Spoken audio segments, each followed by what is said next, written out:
안녕하십니까? 2025년이 되었고 또 벌써 5일이나 된 것 같아요. 근데 오늘이 이제 2025년 맞이해서 첫 예배를 이제 드리는 날이잖아요. 그러니까 이제 옆 사람하고 좀 인사를 해봐야 될 것 같죠? 그러죠? 첫 예배 오셨으니까. 먼저 2025년에는 꽃길만 걸읍시다. 옆에 사람하고 한번 해보세요. 인사를 해보세요. 인사. 어?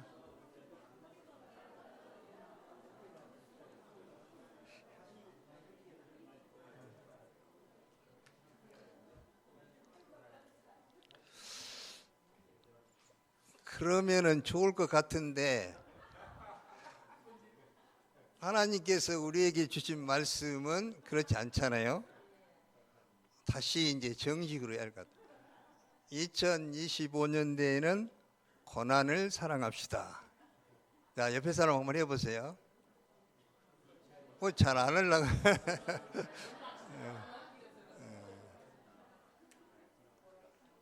고난을 사랑하는 것이 복이라고 그랬습니다.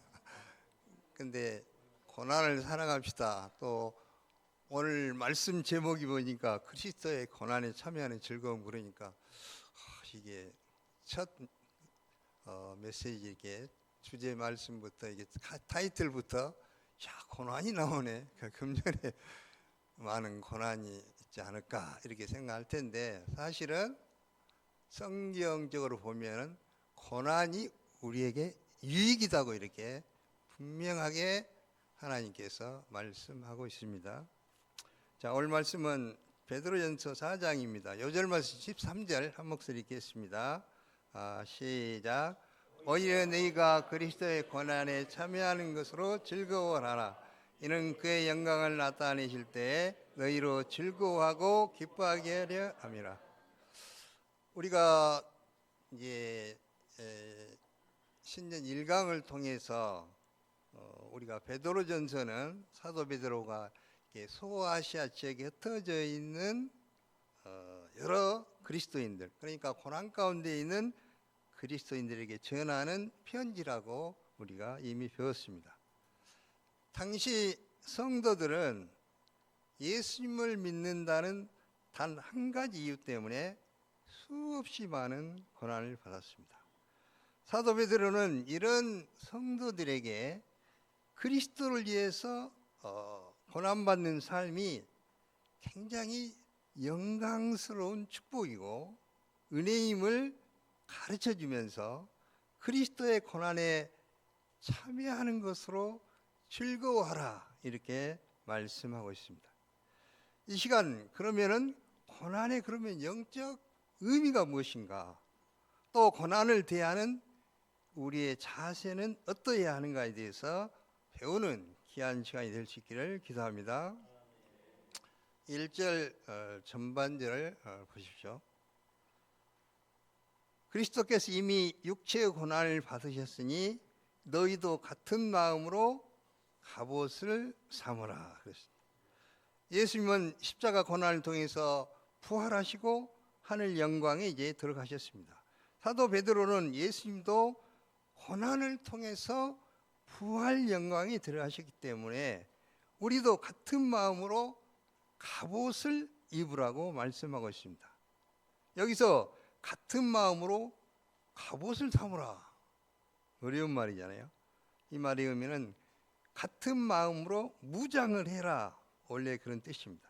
즉 주님의 고난을 받으실 때 가지셨던 그런 마음 자세, 그런 정신으로 무장을 하라는 것입니다. 여기에 보면은 갑옷이라든지 무장하라 이런 단어는 다 전쟁 용어잖아요. 군대에서 사용되는. 예수님도 고난 앞에서 단단히 무장을 하셨습니다. 십자가를 앞두고 겟세마네 동산에서 땀방울이 핏방울이 되도록 간절히 기도하셨습니다. 아버지여, 만일 아버지의 뜻이거든 이 잔을 내게서 옮기시옵소서. 그러나 내 온대로 마옵시고 아버지의 온대로 되기를 원하나이다. 예수님도 고난은 부담스러우셨습니다. 그러나 예수님은 기도하고 또 기도하고 3번이나 반복해서 기도하면서 고난의 십자가를 지시고자 결단을 하셨습니다. 갑옷을 입으신 것입니다. 그러면 베드로가 고난받고 있는 당시 성도들에게 이렇게 살도록 너희도 같은 마음으로 갑옷을 삼으라 이렇게 권면하는 이유가 무엇입니까? 자, 1절 후반절과 2절을 한 목소리 읽겠습니다. 시작. 이는 육체의 고난을 받은 자는 죄를 그쳤으니 그 후로는 다시 사람의 정욕을 따르지 않고 하나님의 뜻을 따라 육체의 남은 딸을 살게 하려 함이라. 육체의 고난을 받은 자는 죄를 그친다고 말씀하고 있습니다. 고난의 십자가를 질 때 죄의 소욕이 사라진다는 것입니다. 죄의 천적이 있는데 죄의 천적이 있다. 천적이 있는데 바로 그 천적이 무엇이냐? 그것을 고난이다 이렇게 말하고 있습니다. 고난이 힘들지만 고난 가운데 있을 때 죄지을 생각을 하지 않습니다. 죄지을 생각이 사라집니다. 우리가 편하면 좋을 것 같은데, 편하게 신앙생활하면 좋을 것 같은데 너무 편하면은 안일해지고 부패하여서 타락을 하게 됩니다. 그 대표적인 경우가 우리가 잘 아는 다윗의 경우입니다. 또한 그리스도인은 다시는 옛 생활로 돌아가서는 안 됩니다. 왜 그렇습니까? 음란과 정욕과 술 취함과 방탕, 향락과 무법한 우상 숭배를 하며 세상 사람들과 다름없이 행한 것은 지나간 때로 조각이기 때문입니다. 예수님의 은혜를 경험하고 구원받은 죄의 경험은 이미 지나간 것으로 충분하다고 말하고 있습니다. 우리도 과거에 세상 정욕과 쾌락을 추구하며 살았습니다. 지금도 이런 유혹은 계속해서 우리에게 다가옵니다. 그러나 이런 욕망은 지나간 때로 족합니다. 좀 더 죄를 짓고 와야, 어떤 목자님이 그랬어요. 죄를 많이 짓고 와야 말씀을 전할 때 은혜롭게 나는 이런 죄사함을 받았다 이렇게 메시지 하시는 분도 있었고요. 또 어떤 분들은 회개를 이렇게 많이 하고 아주 드라마틱하게 해야 소감을 듣는 사람이 은혜를 받을 것 같으니까 나도 이런 죄를 한번 짓고 와서 회개 소감을 써봤으면 좋겠다 이렇게 속없이 말하는 사람도 있었어요. 그러나 지나간 때로 족합니다. 우리가 더 이상 육체의 정욕에 시간을 할애하지 않아야 됩니다. 성도가 다시 옛 생활로 돌아갈 수 없는 것입니다. 그러면 이제 우리는 어떤 삶을 살아야 할까요? 첫째, 깨어 기도해야 됩니다. 자, 우리 형제님들 7절 다 같이 큰소리 읽어보겠습니다. 시작. 만물의 마지막이 가까이 왔으니 그러므로 너희는 정신을 근신하여 기도하라. 만물의 마지막이 다가오고 있습니다. 인류 최후의 날이 점점 다가오고 있습니다. 예수님께서 다시 오셔서 세상을 심판하실 날이 멀지 않았다고 합니다.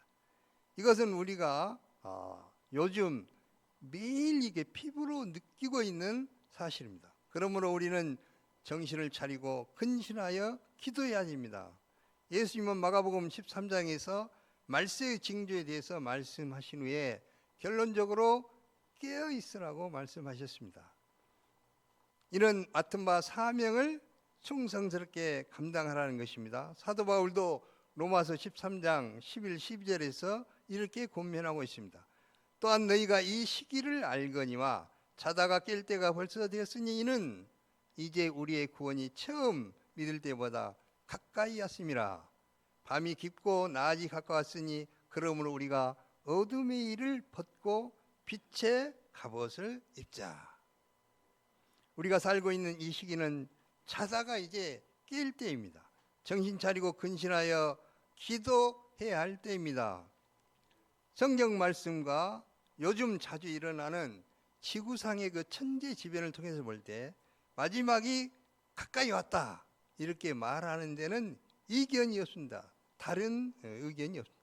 또 내가 언제 하나님 앞에 설지 모릅니다. 우리가 잘 아는 것처럼 지난주에 무안에서 제주 항공 사건으로 많은 사람이 희생했습니다. 그 가운데는 여러 불의의 사람들이 있었는데 정말 그 많은 사람들이 순식간에 이렇게 많은 사람이 희생됐는데 너무나 안타까웁니다. 우리는 하나님께서 부르시면 다 놓고 가야 합니다. 언제 하나님이 우리를 각자 부르실지 모릅니다. 그러니까 우리는 이제 어떻게 해야 한다겠습니까? 사도 베드로는 정신을 똑바로 차리라고 합니다. 정신 차리고 근신하여 기도하라고 하십니다. 마지막 때는 사탄 마귀가 더욱 기승을 부리는 때입니다. 우는 사자같이 두루다니며 삼킬 자를 찾습니다. 나의 힘으로 영적 싸움에서 결코 이길 수 없습니다. 하나님을 믿고 의지할 때만이 우리가 신앙생활에서 승리할 수가 있습니다. 그러므로 정신 차리고 근신하여서 하나님께 기도를 해야 합니다. 예수님이 겟세마네 동산에서 땀방울이 핏방울이 되도록 기도하실 때 베드로는 깨어있지 못하고 졸고 잠을 잤습니다. 결국 예수님이 잡혀서 신문 받으실 때 계집종 앞에서 3번이나 예수님을 부인하고 말았습니다. 베드로는 이 실패를 기억했기 때문에 분명하게 우리에게 이렇게 말하고 있는 것입니다. 정신을 차리고 근신하여 기도하라. 정신 바짝 차리고 근신하며 기도해야지. 그렇지 않으면 마귀의 시험에 들게 된다고 말하고 있습니다. 지금은 영적 전시 상황입니다. 이단들이 얼마나 득세합니까? 사단이 얼마나 젊은이들을 쾌락과 절망의 도가니로 몰아넣고 있습니까? 우리도 이제 그렇기 때문에 더욱더 치열하게 기도해야 된다는 것을 깨달을 수가 있습니다. 연약한 나의 믿음의 승리를 위해서 기도해야 합니다. 마지막이 가까웠으므로 한 사람이라도 더 구원 열차에 구원받도록 우리가 애타게 기도해야 합니다. 사랑하는 동역자들이 시험에 들지 않도록 기도해야 합니다. 영육간에 아픈 동역자들을 위해서 우리가 기도해야 합니다. 가정을 위하여, 교회를 위하여, 우리 나라를 위해서 기도해야 됩니다. 내가 기도하면 가정이 삽니다. 칠부 교회가 삽니다. 이 나라가 삽니다. 그러나 내가 기도하지 않으면 나라도 망하고 교회도 망하고 이 나라도 망하게 될 것입니다. 우리가 2025년을 맞아서 각자가 가장 힘써야 할 것이 바로 기도라고 예수님께서 여기서 말씀을 하고 있는 것을 알고 있습니다. 물론 사도 베드로를 통해서 말씀하시는 것입니다. 올 한 해 좋은 열매를 맺으려면 깨어서 우리가 기도해야 합니다. 기도하지 않으면 승리의 신앙생활을 할 수 없습니다. 좋은 열매를 맺을 수 없고 믿음의 진보도 있을 수가 없습니다. 올해는 더욱 깨어서 계속 주장한 것처럼 하루에 한 번은 우리가 센터에 나와서 새벽 기도하든지 아침 기도하든지 저녁 기도하든지 센터에 우리가 반드시 나와서 기도하는 이 방향에 우리가 동참하여 승리하는 한 해가 될 수 있기를 간절히 기도합니다. 둘째, 형제를 뜨겁게 사랑해야 한다고 말씀하고 있습니다. 우리 자매님들 8절 한번 읽겠습니다. 시작. 무엇보다도 뜨겁게 서로 사랑할지니 사랑은 허다한 죄를 덮느니라. 뜨겁게 서로 사랑하라고 말씀합니다. 사랑하되 어떤 자세로 어떻게 사랑하라고 말씀하십니까? 서로 뜨겁게 서로 사랑을 하고 있습니다. 대개 사랑은 원사이드로 하는 경우가 많습니다. 한 사람은 사랑하기만 하고 다른 사람은 사랑받기만 합니다. 그러나 이것은 잘못된 것입니다. 분명히 말씀 보면은 서로 사랑해야 한다고 말하고 있습니다. 그런데 사람들은 사랑하기보다 사랑받기를 좋아합니다. 그래서 무슨 이 복음성가가 있는가 이렇게 많은 사람이 하는 언제 가장 많이 부르는가 이게? 헤어진 자매 언제 제일 많이 들어봤어요? 안 들어봤어요? 아이고 겁나게 언제 겁나게 많이 했네. 아, 수시로. 예, 그런 것 같아요. 수시로. 그러니까 좋으니까 수시로 하겠죠. 그러죠. 예. 아, 그래서 야, 당신은 사랑받기에 태어난 사람. 뭐 이거 싫어하는 사람 있겠어요? 이 말을 듣는다든지 이 복음 듣는 때 한 사람도 아마 인상쓰거나 싫어하는 사람 아마 저는 보지 못한 것 같습니다. 그래서 당신은 사랑받기에 태어난 사람이라는 복음 성가가 정말 인기가 좋습니다. 20년 가까이 인기를 누리고 있습니다. 하지만 당신은 사랑하기 위해서 태어난 사람이라고 지었다면, 만약에 당신은 사랑하기 위해서 태어났어요, 이랬다면 인기가 있었을까요? 사랑하기 위해 태어난 사람이 더 복음적인 말이잖아요. 그러죠? 사실 사랑을 받을 때보다도 이렇게 사랑을 해줄 때 사실 더 행복한 것입니다. 조진자님 잘 알아야 되겠어요? 조진자님 그러죠? 그래. 사랑하는 사람이 더 위대합니다. 또한 뜨겁게 사랑하라고 했습니다. 우리들이 양들만 사랑하느라고 정작 옆에 정말 소중하고 귀한 동역자들을 정말 이게 진정으로 사랑했는가, 우리의 사랑이 얼마나 결핍되어 있는가 우리가 생각해 봐야 되겠습니다. 또 어떻게 사랑하는 것이 그러면 옆에 동역자들을 뜨겁게 사랑하는 것입니까? 자신의 것을 희생하며 섬기는 것이 뜨겁게 사랑하는 것입니다. 자신의 시간을 희생해서, 자신의 물질을 희생해서 섬김으로 뜨겁게 우리는 사랑할 수가 있습니다. 또한 사랑은 허다한 죄를 덮는다고 합니다. 서로 뜨겁게 사랑하면 나의 죄, 너의 죄, 우리 모두의 죄가 덮어질 것입니다. 사랑함으로 상대방의 허물과 실수를 덮는 것보다 아름다운 것은 없습니다.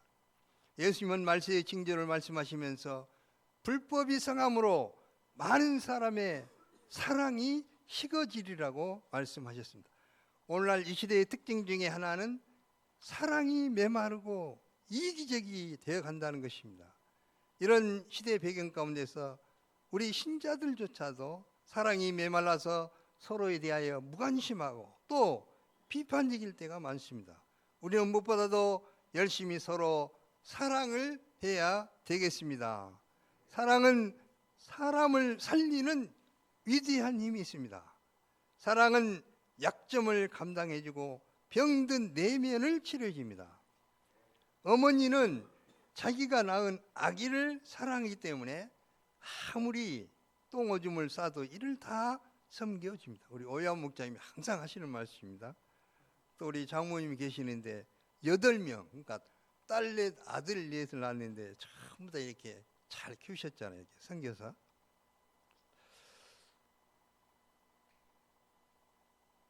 그래서 이렇게 부모님 같은 이런 마음으로 섬긴다면 다 섬길 수 있지 않을까 하는 생각입니다. 그러나 마음에 사랑이 없으면 아무리 잘해도 밉게 보이고 장점도 약점이 더 크게 보이게 됩니다. 장점보다도 약점이 더 크게 보입니다. 그래서 잠언 기자는 미움은 다툼을 일으켜도 사랑은 모든 허물을 가리운다고 말씀하고 있습니다. 예수님이 말씀하셨습니다. 새 계명을 너희에게 주노니 서로 사랑하라. 내가 너희를 사랑한 것 같이 너희도 서로 사랑하라.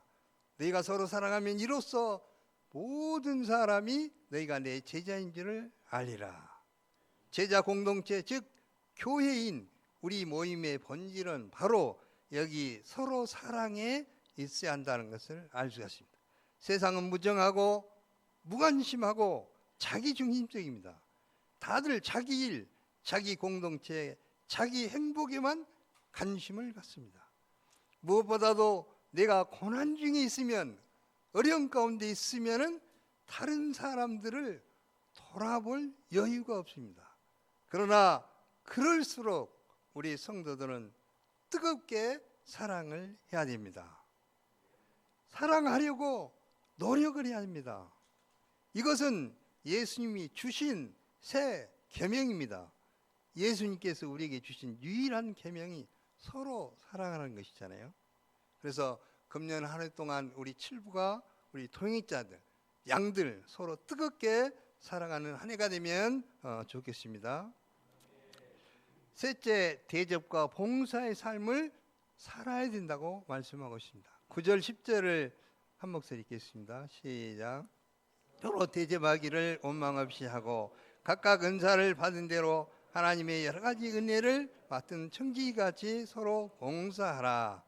서로 대접하기를 원망 없이 하라고 합니다. 대접할 때 조심해야 할 것은 서로 원망 없이 해야 한다는 것입니다. 대접하는 자는 받을 생각을 하지 말고 섬기합니다. 또 받는 자는 다른 사람과 비교하거나 더 받으려는 생각을 버려야 합니다. 그렇지 않을 때 서로 간에 원난과 불평이 생겨나게 되는 것입니다. 여기 보니까 누가 잘 섬기고 계시잖아요. 누가 섬기신가요? 우리 김바울 목사님이 주니어 목사님들 가정을 다 이렇게 초청해서 잘 이렇게 섬기잖아요.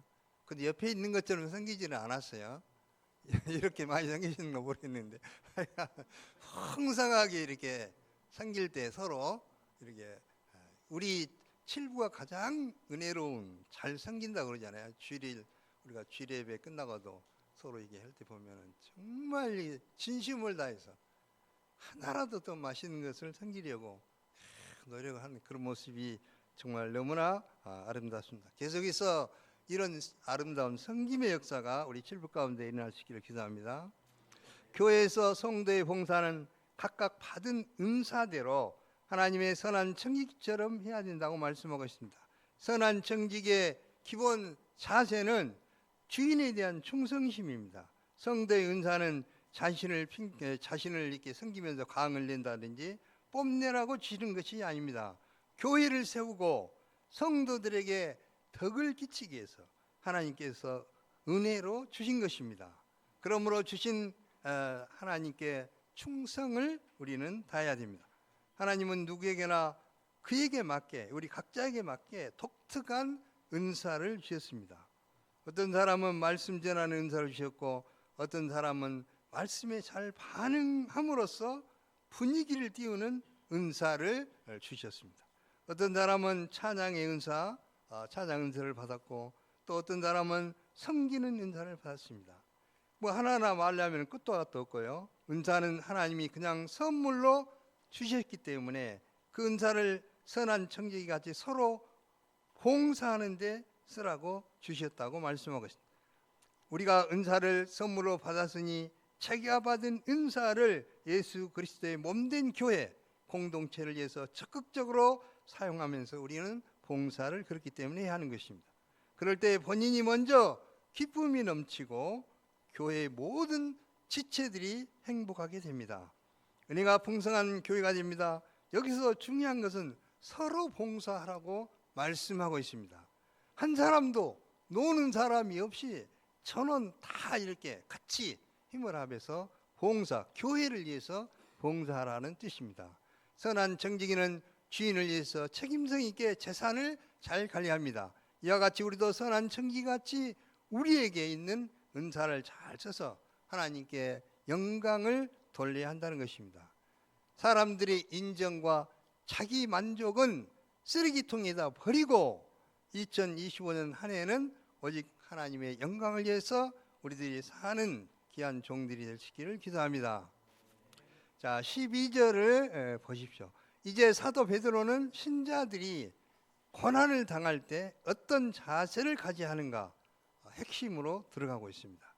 자, 12절 말씀 읽어볼까요? 시작.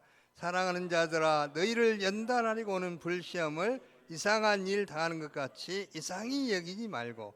사도 베드로는 성도들을 사랑하는 자들이라고 부르고 있습니다. 사도 베드로가 사랑하는 자들에게 주는 권면의 말씀이 무엇입니까? 너희를 연단하려고 오는 불시험, 고난의 시험을 이상한 일 당하는 것 같이 이상히 여기지 말라는 것입니다. 그러면 성도가 신앙생활을 하다가 고난과 시험이 올 때 왜 이상히 여기지 말아야 합니까? 자, 첫째는 성도의 고난은 연단의 의미가 있기 때문에 성도에게 다가오는 고난은 반드시 거기에는 연단의 의미가 담겨 있다는 것입니다. 고난이 오면 모두가 슬퍼하고 두려워하고 힘들어합니다. 그런데 어떻게 고난 중에서 즐거워할 수 있습니까? 이는 고난 속에 들어있는 의미를 정확히 알 때, 왜 성도들에게 나에게 고난이 오는가, 그 의미를 정확히 알 때 가능한 것입니다. 성도가 받는 혹독한 고난 속에는 연단의 의미가 들어있습니다. 연단이라는 것은 순도를 높이는 것입니다. 혹독한 불시험, 용광로 시험 속에서 온갖 인간적인 그런 불순물, 죄의 찌꺼기가 다 태워지고 사라진다는 것입니다. 그래서 없어질 금보다 더 귀한 믿음을 소유하게 됩니다. 뿐만 아니라 그리스도의 사랑과 용서와 온유와 충성과 믿음의 사람으로 빚어지기 위해서, 그런 사람으로 만들기 위해서 하나님께서 그 사람에게 맞는 연단, 고난을 주신다는 것입니다. 동방의 의인 욥은 불시험을 통과할 때 그 의미를 정확히 알고 이렇게 말했습니다. 그러나 내가 가는 길을 오직 그가 아시나니 그가 나를 단련하신 후에는 내가 순금같이 되어 나오리라. 순금같이 되어 나올 것이다. 그래서 그 어려운 연단을 잘 견뎌냈던 것입니다. 둘째로 성도의 고난은 그리스도의 고난에 참여하는 것이기 때문에 우리가 이상히 여기면 안 된다는 것입니다. 요절 말씀입니다. 13절 한 목소리 읽겠습니다. 시작. 오히려 너희가 그리스도의 고난에 참여한 것으로 즐거워하라. 이는 그의 영광을 나타내실 때 너희로 즐거워하고 기뻐하게 하려 함이라. 그리스도의 고난은 우리 죄를 위한 대속의 고난이었습니다. 그러나 성도들의 고난은 주와 복음을 위해서 실생활에서 받는 고난을 말하고 있습니다. 이러한 성도의 고난은 그리스도의 고난에 참여하는 것으로 승화되어 있습니다. 성도의 고난이 그리스도의 고난으로 승화되는 것은 그가 진정 그리스도인이 되었다는 확실한 증거이기도 합니다.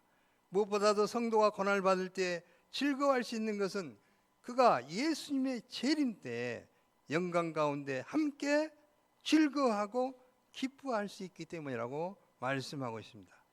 이는 고난에 대한 확실한 약속의 말씀입니다. 바울도 로마서에서 생각하건대 현재 고난은 장차 우리에게 나타날 영광과 비교할 수 없다고 말씀하고 있습니다. 주와 복음을 위해서 받는 그 고난은 장차 말할 수 없는 영광과 상급을 풍성히 누릴 수 있다고 말씀하고 있습니다.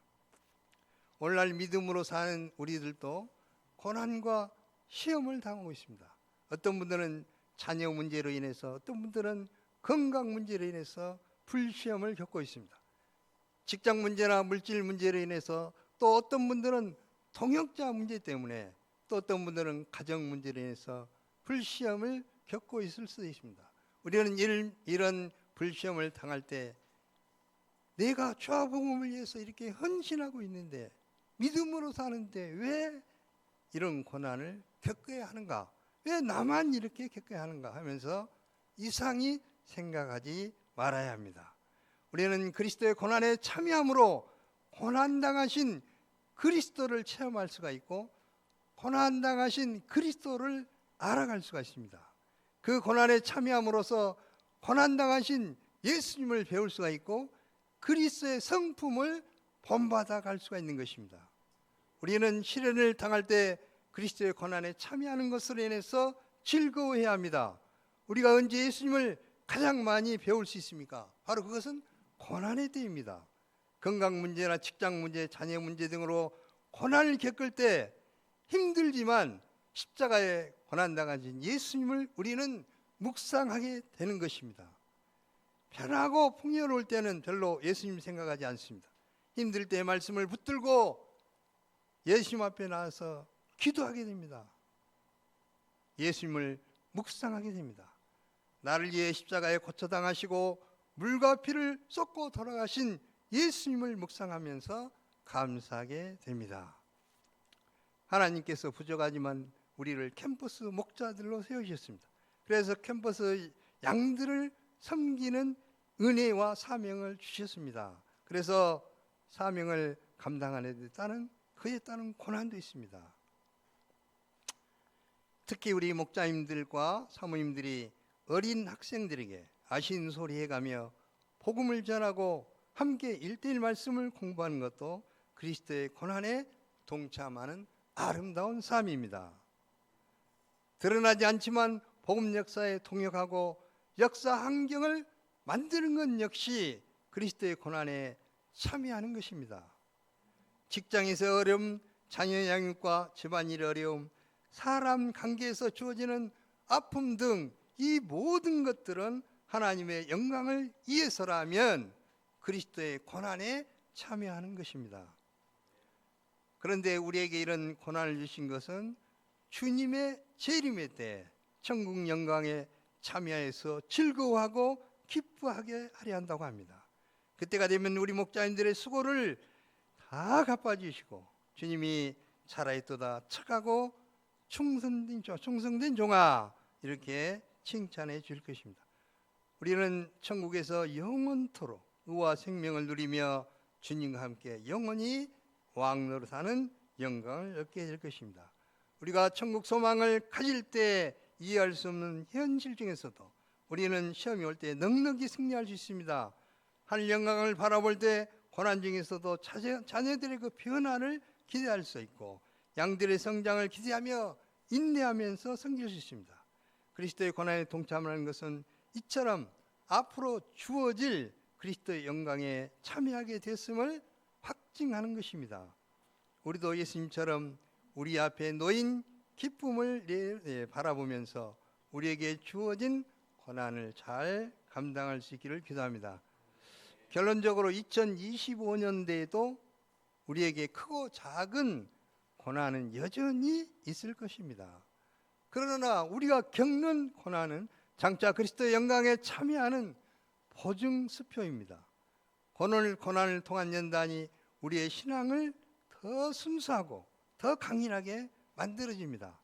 장차 주님 재림의 날에 부활하여 하늘 영광에 참여하는 즐거움 우리 가운데 선물로 줄 것입니다. 그러면 우리가 남은 생애를 세상 정욕을 따르지 않고 하나님의 뜻을 따라서 고난을 감당하며 즐거워할 수 있습니다. 더불어 우리가 하나님의 은혜를 맡은 청직으로서 늘 깨어 기도하고 뜨겁게 서로 사랑하면서 충성스럽게 우리에게 맡기신 양무지를 섬기는 한 해가 될 수 있기를 기도합니다. 하나님 아버지 감사합니다. 새해 맞아서 첫 번째 주일을 허락하시고 제 가운데 한 해 방향이 되는 정말 귀한 말씀을 주심을 감사합니다. 저희들이 금년 한 해 동안 꽃길만 걷되 무엇보다도 2025년에는 정말 고난을 사랑하는 고난의 의미를 알고 더 적극적으로 고난을 사랑하는 한 해가 되게 도와주시옵소서. 감사하며 예수님 이름으로 기도합니다. 아멘.